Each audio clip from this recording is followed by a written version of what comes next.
human form.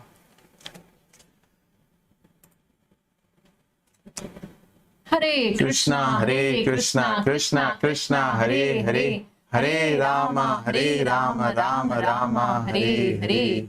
Hare Krishna, Sukirti, Madhavi. Amarendr, Gaur, And we welcome you for the next very exciting chapter from Bhagavad Gita. The section which we are going to cover today has a lot of things which we can apply not only in our action but in our mindset itself. So there are a lot of tips, and it's a very, very interesting, fascinating session coming up.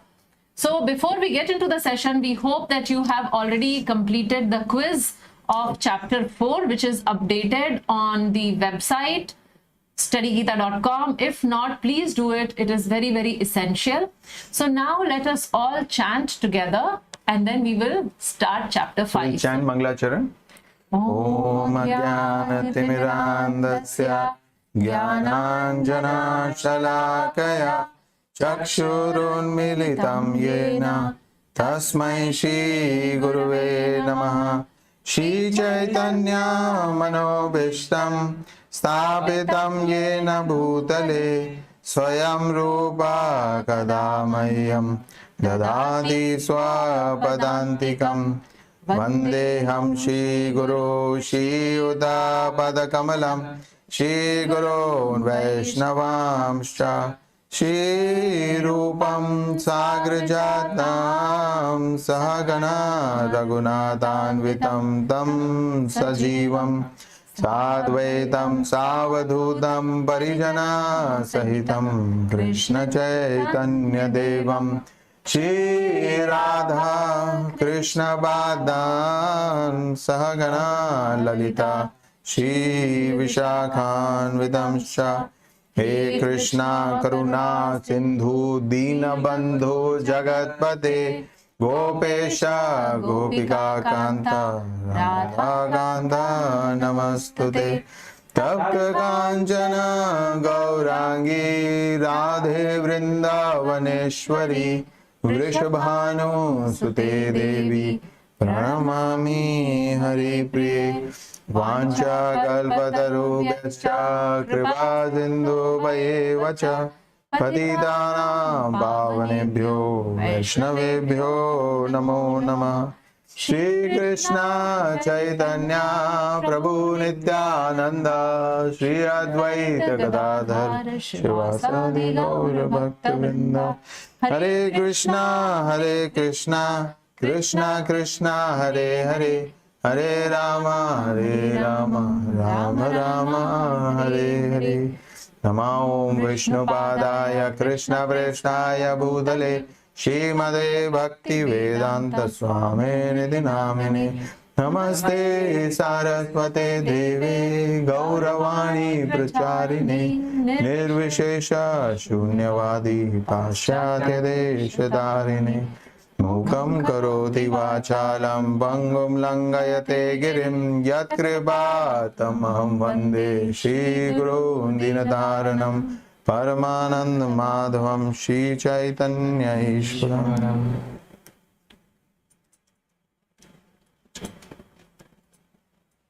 Hare Krishna. So we will get into chapter 5 now. So coming up on your screen, you can see the breakup of chapter 5. And before we continue with the breakup, there is one tip, like we give tips for the chanting of Hare Krishna Mahamantra. I'd like to give you a tip for continuing with the course, Gita Mastery Course. Because sometimes what we see is it becomes a little challenging. We may have guests at home, we may have some other festival or some event at home or some emergency at home, and we may miss few sessions. And if we miss few sessions, some of you have expressed the concern that it feels overburdened. So many videos I have not attended, chapter 3 or chapter 4, and then now it becomes a little difficult for me to continue. So what is very important for us to understand is that whenever you realize that now you're ready to come back and attend whatever session we are at, you come and join from that session. So whether it is the 5th session or the 6th or 7th, so whenever such a thing happens, you just come back and join back again. Because Bhagavad Gita is like a rock candy, a sugar rock candy, and that rock candy, whichever side you taste, it tastes sweet. So every chapter of Bhagavad Gita is very valuable. Every verse of Bhagavad Gita is valuable. So whatever we have missed. Connect from whatever is going on currently. And of course, that will give you so much of enthusiasm and inspiration that with time, you will be able to complete the previous sessions also. So always keep that tip in mind, and then you will see how wonderfully, beautifully you would have gone through the entire this supreme scripture called Bhagavad Gita as it is. So starting with chapter 5, as you can see on your screen that there are total 29 verses. And this chapter is important. It talks about various very significant things, and that is why there are five sections in this chapter. The first section which we would be covering today is from verse number 1 to verse number 12, and the title for that is Be Like a Lotus Leaf. So Krishna here is instructing Arjun that be like a lotus leaf. And as we know, the significant quality of a lotus leaf is that though it is surrounded by water, sometimes muddy, dirty water, but then the water does not stick on that lotus leaf, or the water does not affect the shape, the size, the constitution of the lotus leaf. So it does not change itself. The lotus leaf does not change itself though surrounded by water. Like if you and me, if we are there in water for some time, then the whole skin becomes wrinkled. But the lotus leaf is not like that. So it is there in the water and yet detached from the water. So that is what Krishna would be talking in this section. So let's see what all is coming up. Arjuna uvāca sannyāsam karmanam Krishna punaryogam cha shamsasi nihśreyasa-karāv tanme bruhi sunishchitam. So here we see this chapter opens by a question from Arjun. So as those of you who attended the last session of chapter 4, you would notice that in the last two verses of the last chapter, Krishna tells that you should sannyasa karmani. So Krishna was saying that you should detach yourself from the results of your action. Whatever actions you're doing, you may get some result, detach from them. But Arjuna understood that you should detach from the activity itself. You should detach from work itself. But in the last verse of chapter 4, Krishna says, Utishtha Arjuna, get up and fight. So Arjuna is thinking, what Krishna is telling me? One place he's saying you give up your work or your duty as a Kshatriya, and next one he's saying you fight. So he gets confused. So he's saying, Arjuna is saying, Sannyasam karmanam Krishna, punaryogam cha shamsasi. First you're telling Sannyasam karmanam, then you're, which means you give up your activities, punaryogam, then you're saying work in devotion. So, yat shreya, you tell me whatever is best, etayor, out of the two, ekam. You tell me one thing which is best out of the two.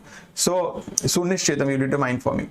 Arjuna said, Oh Krishna, first of all, you asked me to renounce work, and then again you recommend work with devotion. Now will you kindly tell me definitely which of the two is more beneficial? So this is the question which plagues lot of beginners in spiritual life. The moment we read about that we are not this body, we are spirit, soul, and duties towards God, and how duties towards God encapsulate the duties towards all living entities. So immediately, some of us may have a desire, then what am I doing in my current life? What am I doing? I'm struggling so much in this life. I must give up everything and dedicate myself completely. So Arjuna is asking a similar question, sannyas or work in devotion, which is better? So once and for all, Krishna will give a definitive answer, and that should resolve this dilemma forever. So before we carry on to other verses, we have some very nice life lessons. And who's this? Who's this guy? So this guy looks like a demon, yes. So the doubt which arises in the heart, the doubts are like demons. Why? Because if demon is not defeated, demon will defeat you. If we don't defeat demon, demon will defeat us. So if they are not defeated at the right time by a proper source, they devour our faith. So if we have some doubts in spiritual life, we must we must not let it remain. Otherwise, they will eat our faith. And so here we see that Arjun is actually teaching us how do we handle these doubts. So the doubt has come in the heart of Arjun, and Arjun is teaching us, if you have a doubt, ask the authority. So Arjun is asking Krishna. In fact, the whole Bhagavad Gita is a doubt clarification session, because at the beginning itself, Arjun had a doubt, and that is how he wanted to renounce everything and leave the battlefield and go, because he did not want to fight when he saw all those people and he was bewildered.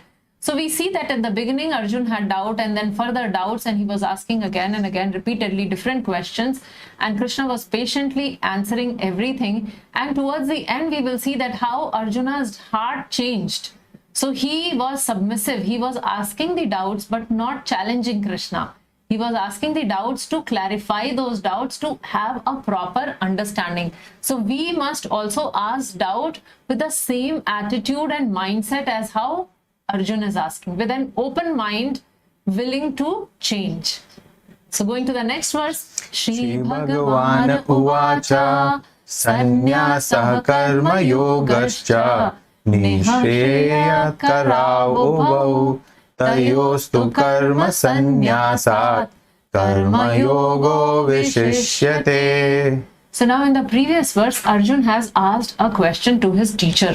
So here teacher is, first thing what he is doing is he's directly replying to that question. So he's saying karma-yogo višisyate, work in devotion is better. So Arjuna gave him two options and he said, tell me sunishchitam, tell me for sure which is better.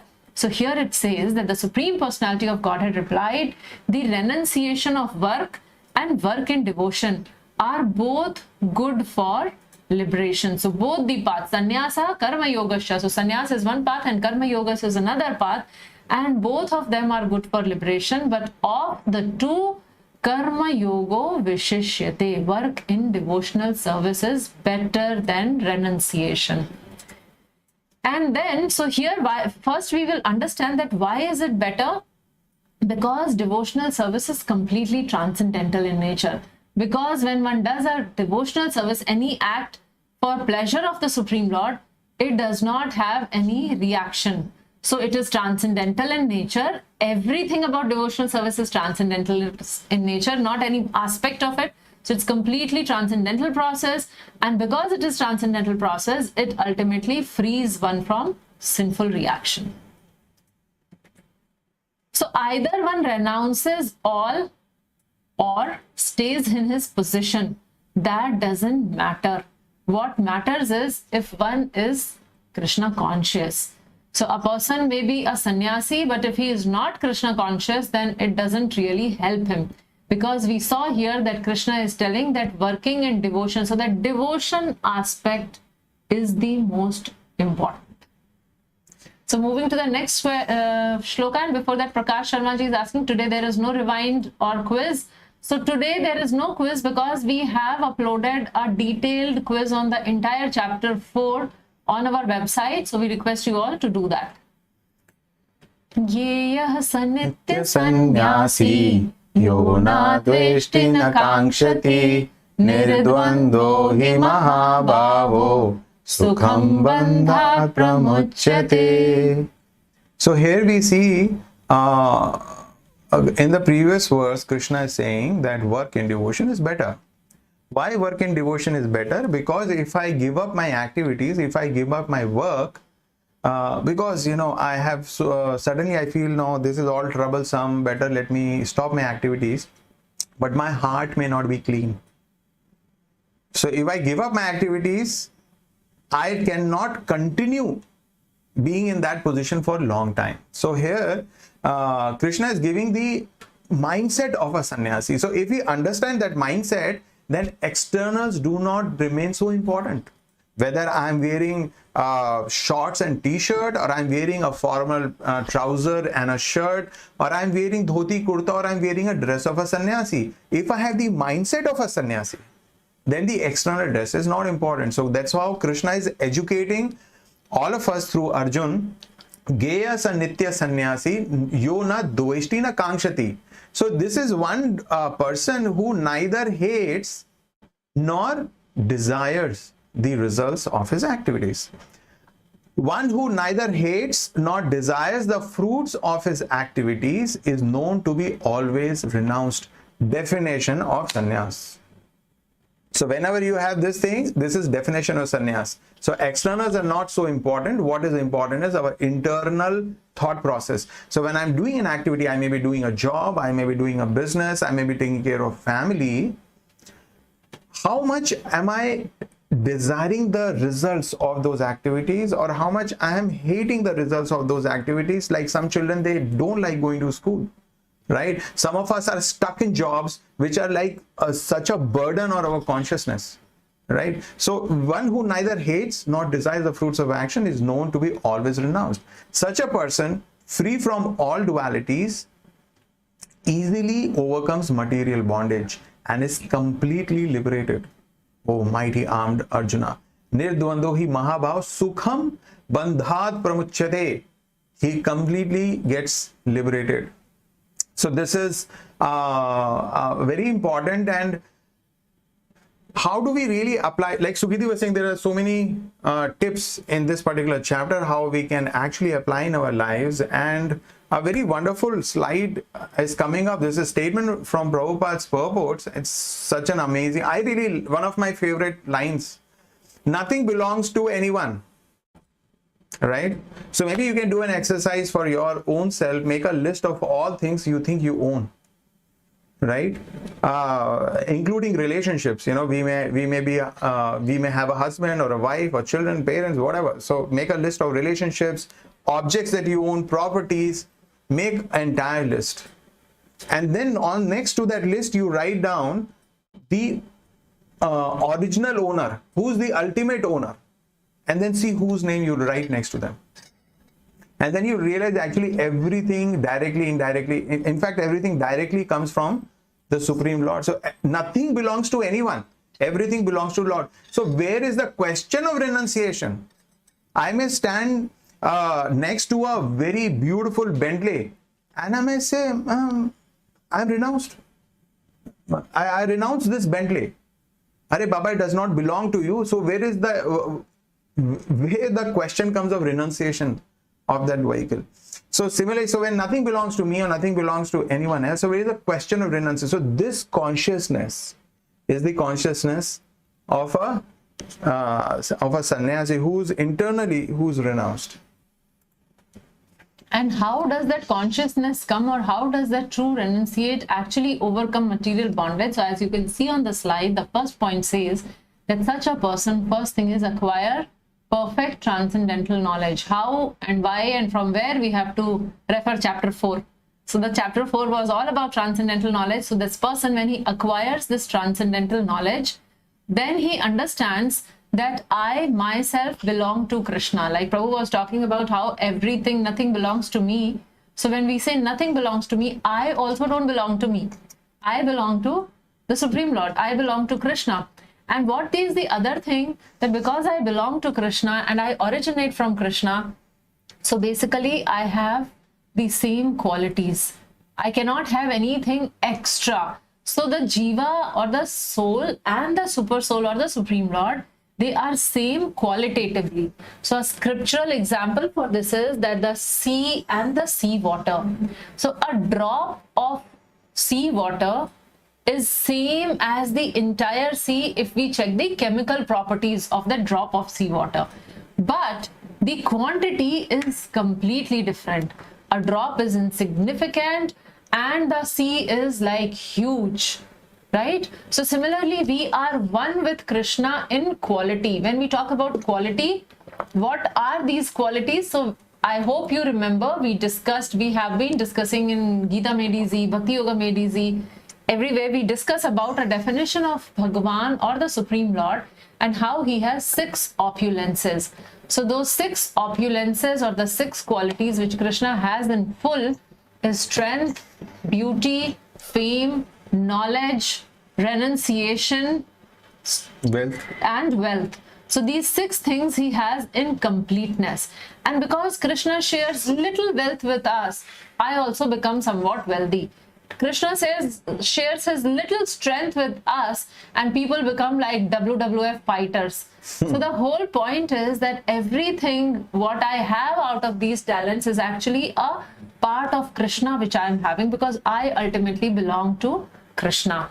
So this is the perfect knowledge which this person has, and because of that he becomes fully satisfied, because Krishna is my maintainer, Krishna is my caretaker, Krishna is my provider. So what happens to me is I do not have any other desire, because whatever is required, Krishna will provide me. Just like a small child, completely dependent on the mother. Mother provides and he gets everything. So similarly, this devotee does not have any desire, nor does he hate anyone, because whoever is in his life, he feels that this has been perfect arrangement of the Lord. Krishna has planted this person with some reason. So he has no desire for anything. He does not hate anything. He does not even dislike any activity, because all the activities, what he does is again for the pleasure of Krishna. And in that consciousness, whatever he gains, so if he's doing some activity, he's, let's say, a businessman, he does something, so whatever he gains, he utilizes the result again back in service of Krishna. So because he utilizes that money or resources or the family members and everybody in service of Krishna, he does not get any reaction. Sankhya yoga prithak bala pravadanti na panditaha ekam api artistah samyak ubhayor vindate phalam. So now Krishna is talking about Sankhya Yoga, which is also known as Jnana Yoga. So he says, only the ignorant speak of devotional service as being different from the analytical study of the material world. Those who are actually learned say that he who applies himself well to one of these paths achieve the result of both. So now Krishna is, in order to explain him and give more clarity to Arjun, he is going a step further, and he is comparing here devotional service with Jnana Yoga. So he is talking about Jnana Yoga, and he is saying that the intelligent person, he knows that both these paths achieve the same result. So both these paths are meant for liberation, both these paths are meant for knowing Vishnu, and how it is, let's see on the next slide. So here we have Sankhya Yoga or Jnana Yoga. Basically, this is not very different from what the scientists are doing. If you notice, what is the fundamental science? What are they busy with? They're trying to identify the fundamental laws of nature. How this material world came about. What was the origin of the material world? Was there a big bang? So they're trying to find out the laws which run or govern the material world. So scientists stop at that, but Jnanis, because they are, they are the students of Vedas, so they try to understand that what is the source because of which this matter is functioning in such an amazing, intelligent way, right?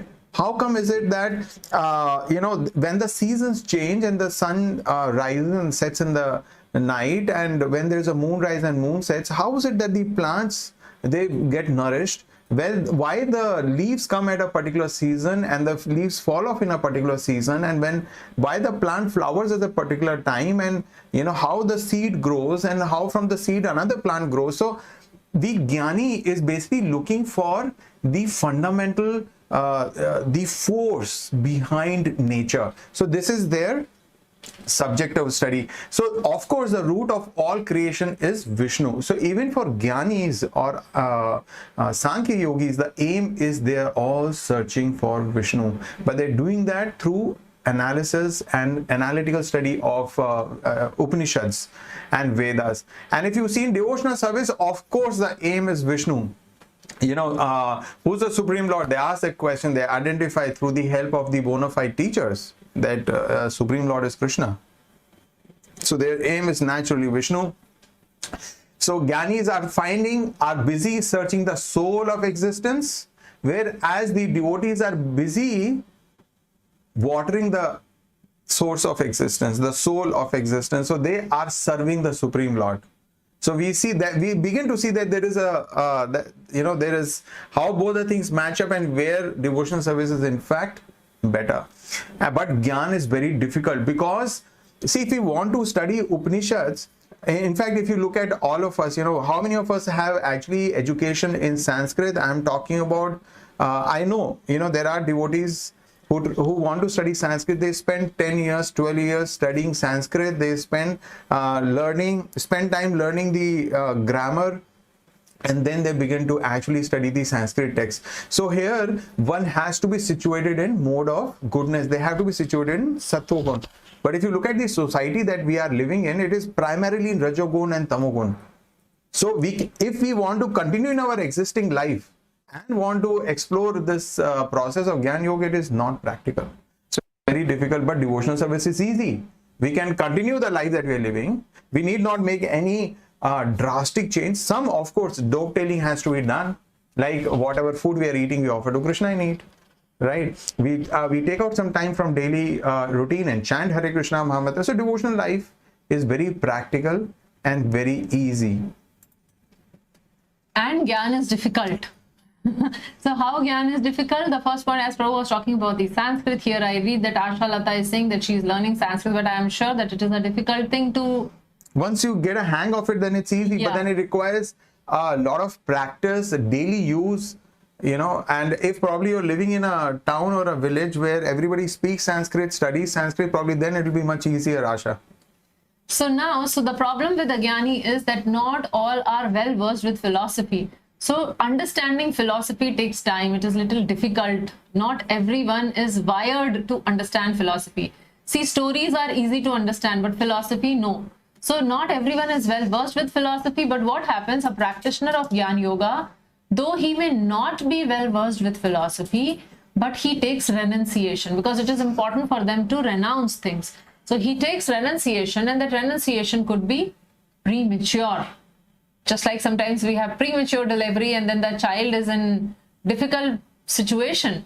So similarly, premature renunciation causes lot of challenges. And because the renunciation is premature, it is difficult to control the senses. And hence the person engages in some improper action and he falls down from his position of Gyan Yogi. So that is how Gyan Yoga is a difficult process. So although Krishna is saying both are same because both are talking about Same result. But Krishna also says in the verse, you may apply well.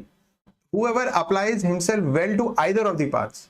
So one is more difficult, one is easier. So for people in Kali Yuga, for all of us, devotional service is much easier to apply.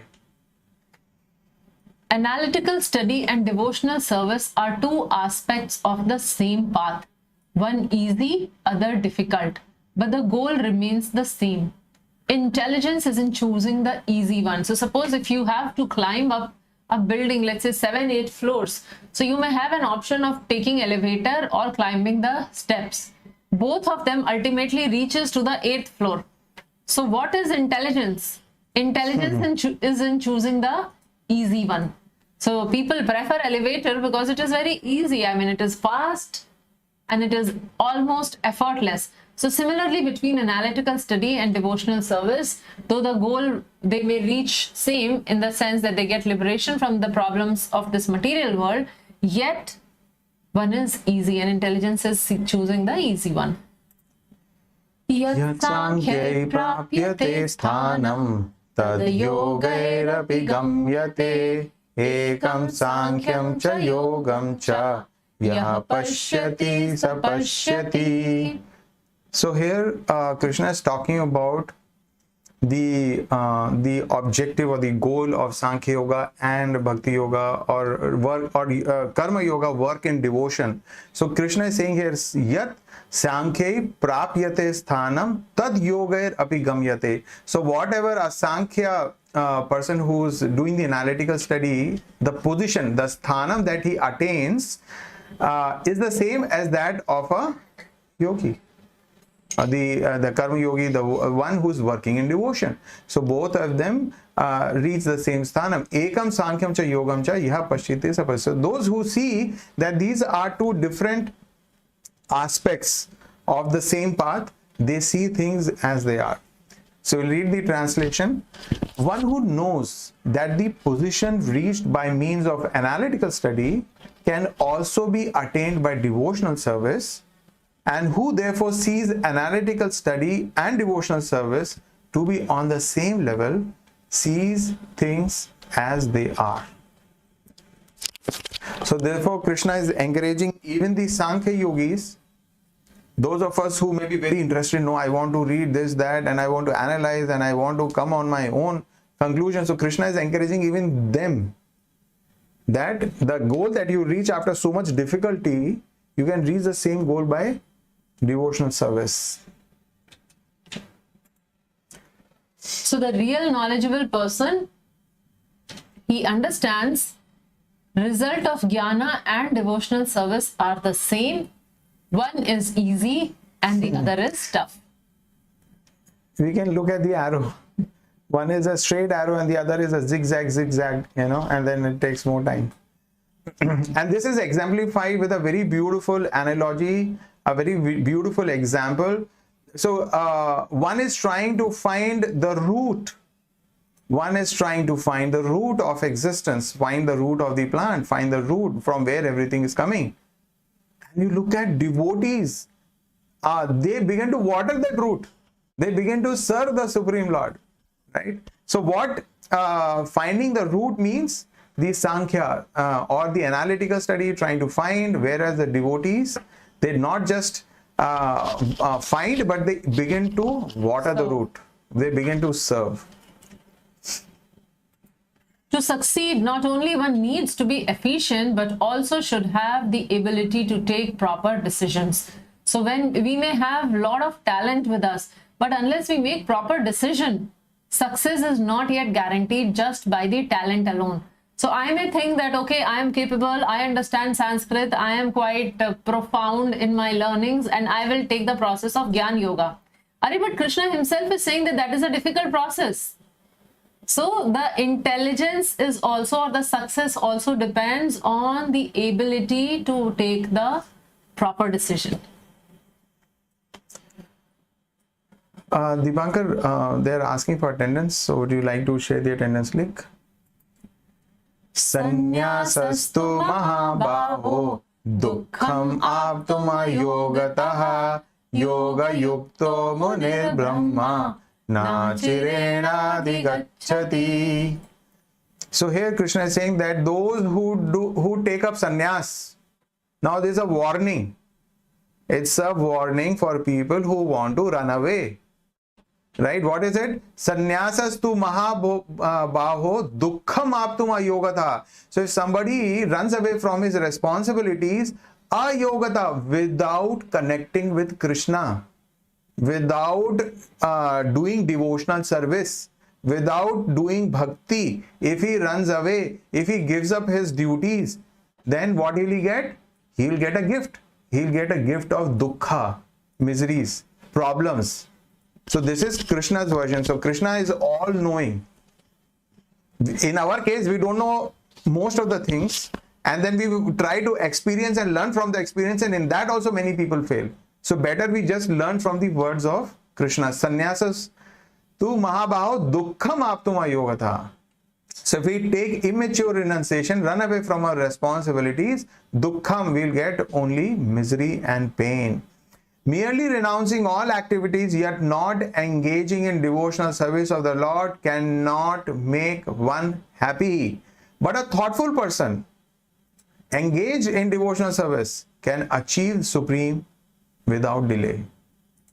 So amazing, so beautiful. Krishna is just directly putting yoga yukto, one who is acting in devotion, who is working in devotion, munir, thoughtful person, Brahma, he achieves the Supreme Lord without much delay. Very quickly he does that.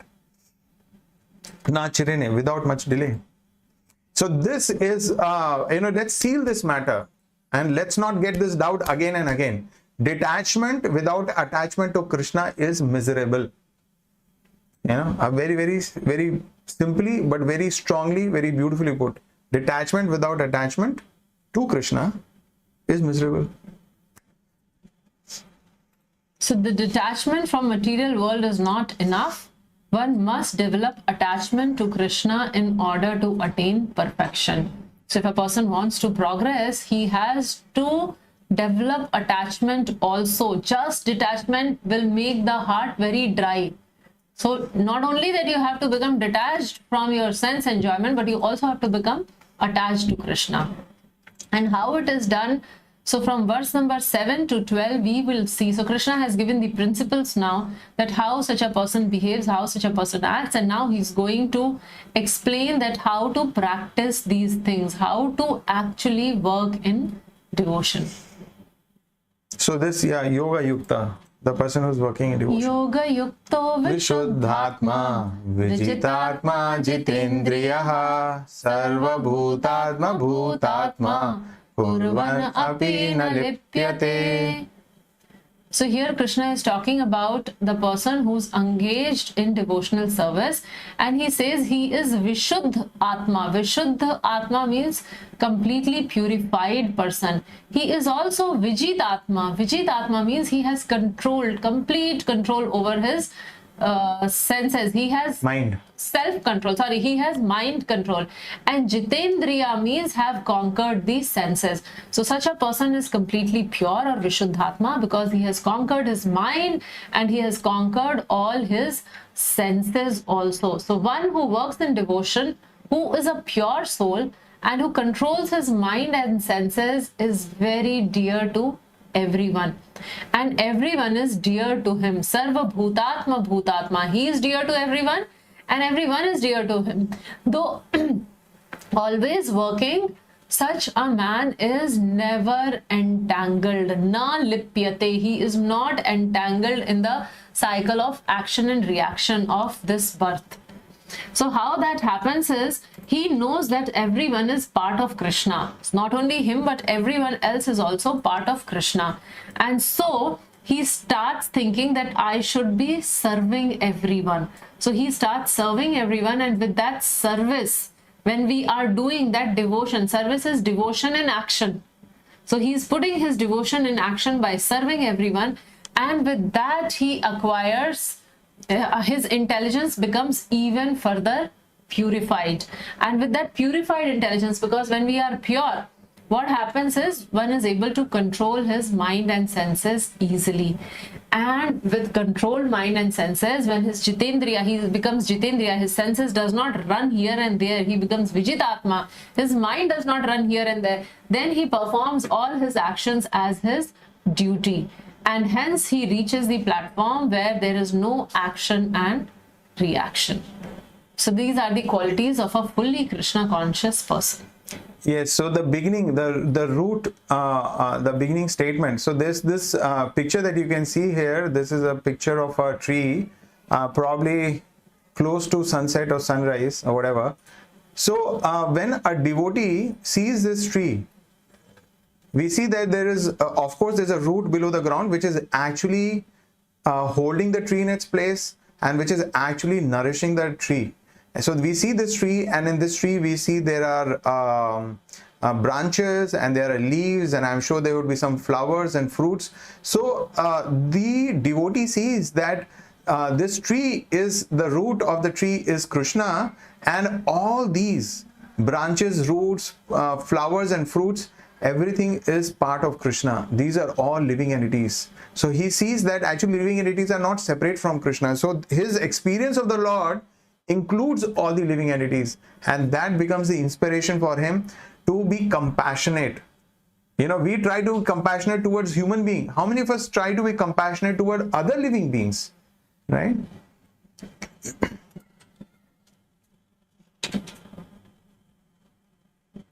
And the highest expression of such compassion is preaching the glories of Hare Krishna.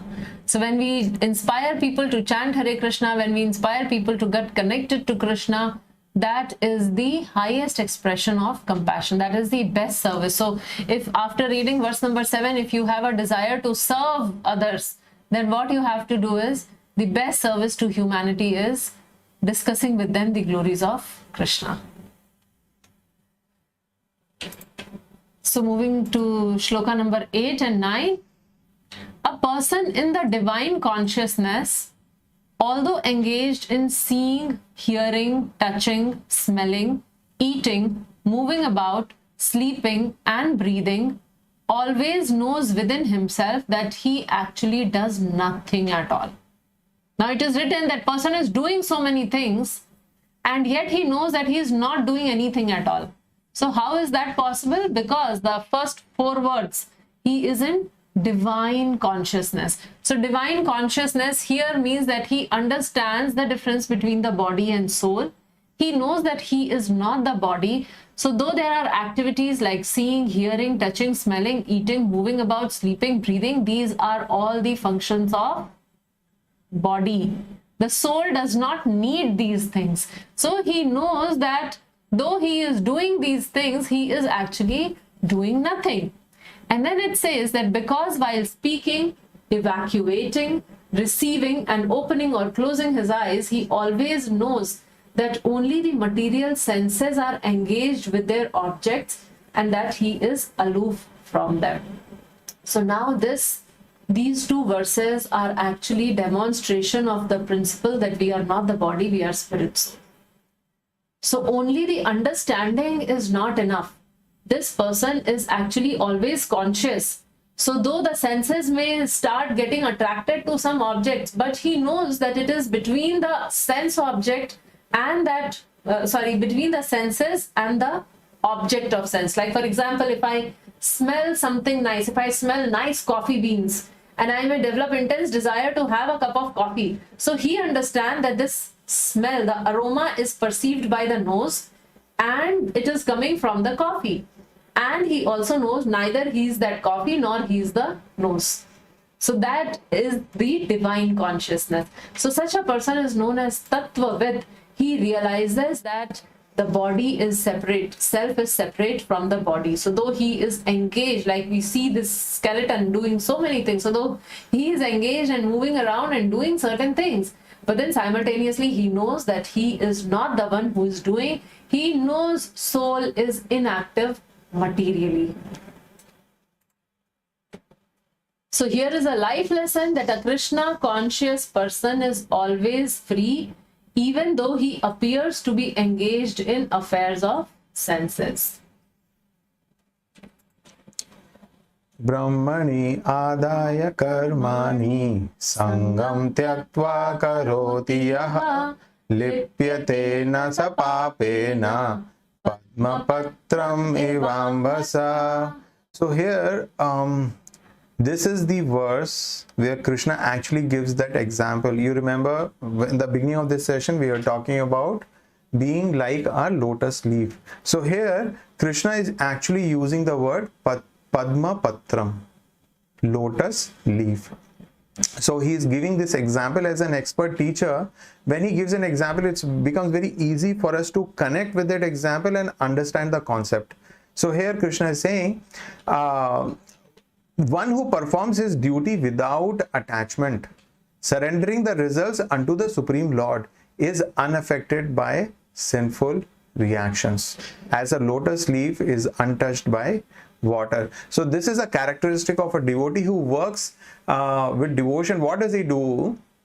Brahmani adhaya karmani, whatever activities he does, he offers the results, surrenders the result to Brahmani or the Supreme Lord. So all the results he offers to the Supreme Lord, and therefore he is not affected by sinful reactions. So Padma Patram, like the lotus leaf is unaffected by the water, the person is unaffected by the lipyate nasa papena. He is not bound by the sinful reactions. So devotee does not get sinful reactions. A person who's working in devotion, yoga yukta, he does not get sinful reactions because he's offering his activities, he's offering the results of his activities to Krishna. He is acting in Krishna consciousness. So the soul is like the lotus leaf, it is untouched by the water of the material body, of the in the process of doing his duty. If there is any sinful reaction, it gets all he does not get bound by those reactions. So this is the consciousness. Everything belongs to Krishna. Yes, Lord is the proprietor of everything, and therefore everything is to be engaged in the service of the Lord. So this is the simple transcendental spiritual knowledge that we need to have, and our life, we have the lifetime to apply these principles in our own day-to-day activities, right? So this is what is the transcendental operation of our eyes. This is what we need to begin to understand, begin to realize, and begin to see in our day-to-day lives. And what we need to do, by how can we apply this to the practical application of this transcendental knowledge, is the life lesson coming up, which says that offer one life to Krishna. So only if we can offer this one life. See, my dear friends, we have taken innumerable lives before. We have been in this cycle of birth and death since the time immemorial. We don't have any memories. Nobody has any memories of that time since when we are changing the bodies. So, at least now, when we have come in contact with a very bona fide parampara, Srila Prabhupada purports and books are there. So only if this one life, like this one life is insignificant from the point of view of infinity. So offer this one life to Krishna, and then there'll be no coming back. And one who is in Krishna consciousness has nothing to do with all the upheavals of the material world. So this lotus leaf is there, and sometimes there may be a storm and there may be rain and it may be overcome by water. It still remains untouched. So I was remembering that how now, at least in India, the COVID infections are going down. Some states, it is still little difficult, but most of the India is comparatively doing better, much better.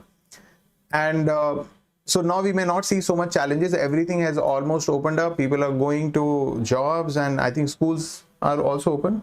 Yes, they're opening up.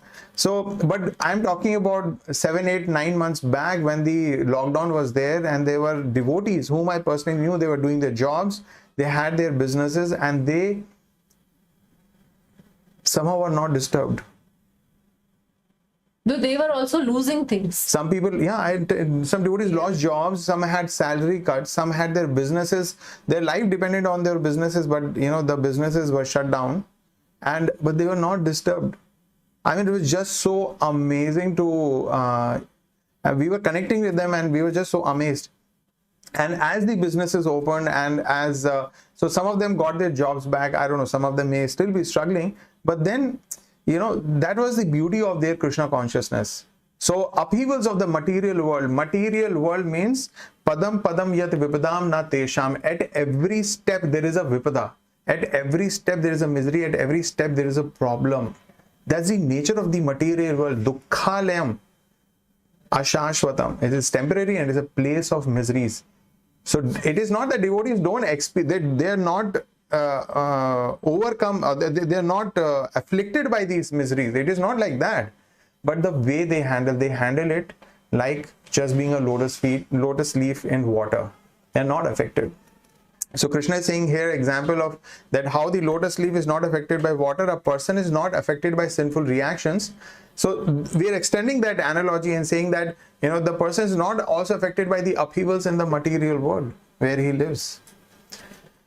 Manasa buddhya kevalairindriyairapi yogina karma kurvanti sangam tyaktvätma-śuddhaye. The yogis, abandoning attachment, act with body, mind, intelligence, and even the senses only for the purpose of purification. So these yogis is referred to those who are working with devotion. So that type of yogis. So kayena manasa buddhaya indriya. So fourth thing is mentioned. So kayena body. Kayena means body, manasa means mind, buddhaya means intelligence, and indriya means senses. So they do not give up all these things. What they do is they use all these things for their purification. Now, how do they get purified? So like Prabhu was describing, so there are some problems which come in my life, the situation, there is some difficult situation which is going on in my life. So what is happening is that situation is actually purifying me from all my previous bad actions what I have done. So these situations are the reaction which I am facing of the past. So now I have become a devotee, but then in my past, in my various lifetimes, I may have done so many sinful things. So those sinful things manifest as a reaction to me now in my current time. So what happens is when I face those reactions and simultaneously I know that I belong to Krishna, I know that I'm not this body. So I tolerate all those situations. So what happens is I get purified. Shuddhaye. Sangam tyaktvätma-śuddhaye. So this is how these people get purified. So for purification, they can give up the false identification with the body. So they actually do not work as if they are the body. So they do all their duties, but simultaneously these people are in divine consciousness. So they completely understand that they are different from the body. Yukta karma phalam tyaktva shantim apnoti naistikim ayukta kama karena phale sakto nibhadyate. So here Krishna is doing a comparison. One who yukta karma phalam tyaktva. So one who is actually working in conjunction with Krishna, who is offering the results of his activities to Krishna, what does he get? Yukta karma phalam tyaktva. He gives the results of his activities to Krishna. Shantim, he gets peace. You know, when we ask a lot of people why you come to temple, why you want to take a spiritual life, because I want peace. Sometimes we tell them, do you want happiness? No, I want peace. So much trouble is there in life. You know, you just want to cut through and just get some peace. Right? Shanti mapnoti naistikim. But those who are not offering their results to the Lord, whatever they get, they're very greedy for it. Kama karena. They're doing activities because they want something, and 100% of population is engaged in this. We do any activity only when we want that particular result. Then only I will do that activity, otherwise I will not do it. So they have this kama karena. The steadily devoted soul attains unadulterated peace. Unadulterated. It is not mixed. Pure, 100% pure A2 cow ghee. Unadulterated peace, because he offers the results of all activities to me. Whereas a person who is not in union with the divine, ayukta, who is not connected with the Supreme Lord, who is not in Krishna consciousness, who is greedy for the fruits of his labor, becomes entangled. Nibhadyate, he gets bound up, right, by the laws of nature. So here we see pictorially what is the difference between a detached worker and an attached worker. So a devotee or a detached worker, so here it represents that he is smiling. So it is not that he does not have any problem in life. So problems are going around, but internally he is aware he is not this body. And people who are troubling him, situations which are troubling him, or habits that is troubling him, those are all material things. So those do not, is not really troubling the soul as such. What is happening is all these troubles are for the body. So he is attached to Krishna, he thinks of Krishna, he surrenders to Krishna, and that is how, though externally he may be surrounded by so many difficulties, but internally he is calm and composed, because he knows that everything which is happening in my life is the perfect arrangement of Krishna. So Krishna is providing me or giving me these, or putting me under these difficult situations for my own purification, so that I can be purified of my karmic actions, what I have done in the past, and I become eligible for liberation. So he knows that, and that is how he tolerates the things. On the other side, we see there is a worker who's attached, a person who's very attached. So like he's doing job, or he's on some project, and he's very attached to it. So others are attached to their work, and because of that attachment, when I'm very attached to a person or an activity, one thing what happens is I have lot of expectations. So I start expecting, and those expectations are not fulfilled, and then I become anxious. I become anxious, frustrated, stressed, and hence I am getting more and more entangled with that situation. So they cannot have peace. So they cannot have peace. So secret of Krishna consciousness, realization that there is no existence besides Krishna, is the platform of peace and fearlessness. So that is how one becomes actually, not only attains peace, but becomes fearless. Yes. Because he knows that Krishna is there. So Krishna is there and Krishna will take care. So there is no, he is absolutely fearless. Just like a small boy, when he knows that the mother is around, so he is not afraid of anything because he knows that mother will take care. And the moment mother leaves the place, the child throws so many tantrums, he starts crying, wailing his heart out, screaming his heart out. Why? Because it's very insecure, fearful. So that is our situation. When we understand that Krishna is there with us, then we are completely fearless. Yeah, no existence besides Krishna. So with this, we have come to an end of this chapter. Sorry, of this section. So from this section, there is no specific memory verse as such. The reading for the next session is from verse number 13 to 26. And some of you were asking the questions here. So we are not taking any questions here. We would be taking the question in the Q&A session. So we request you to send your questions. I read Manasi asked something, and then, yeah, so someone else was also asking. So please send your question to the Q&A link, and looking forward to see all of you live in the evening 5 to 6 p.m. today for all these questions. We are pasting the attendance link again.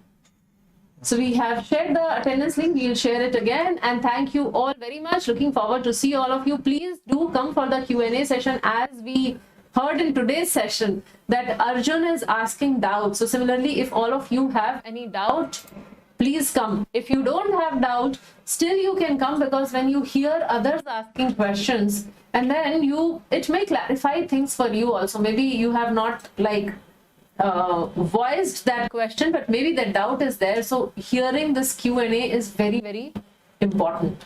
Yeah, attendance link also. Yeah. Okay. So we have posted both the attendance link as well as the Q&A link. Rajesh, what you can do now? Okay. Thank you. Great. So thank you all very much. Looking forward to see all of you in the evening 5 p.m. Hare Krishna. Hare Krishna, Krishna Krishna, Hare Hare, Hare Rama, Rama Rama, Hare Hare. So if anyone of you would like to speak to us. Okay, yes, a small announcement. We have this Chaitanya Charitamrit class happening every Wednesday evening from 9 to 10 p.m. IST. So those of you who would like to know more about Lord Chaitanya Mahaprabhu, this is the rarest of rare opportunity. Please join us. Chaitanya Charitamrit is one of our favorite sessions. And why you should attend Chaitanya Charitamrit, and why I want to attend Chaitanya Charitamrit class.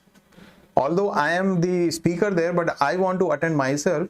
Reason being, because Lord came as Lord Chaitanya in Kali Yuga to deliver us. So we must hear about him. Right? I personally feel it is a compulsory subject matter. Yes. Lord in his most munificent, most merciful incarnation. So that's the class on Wednesday evening. For any details, you can write to our WhatsApp number or our email ID and we'll get back to you. So thank you all very much. We are officially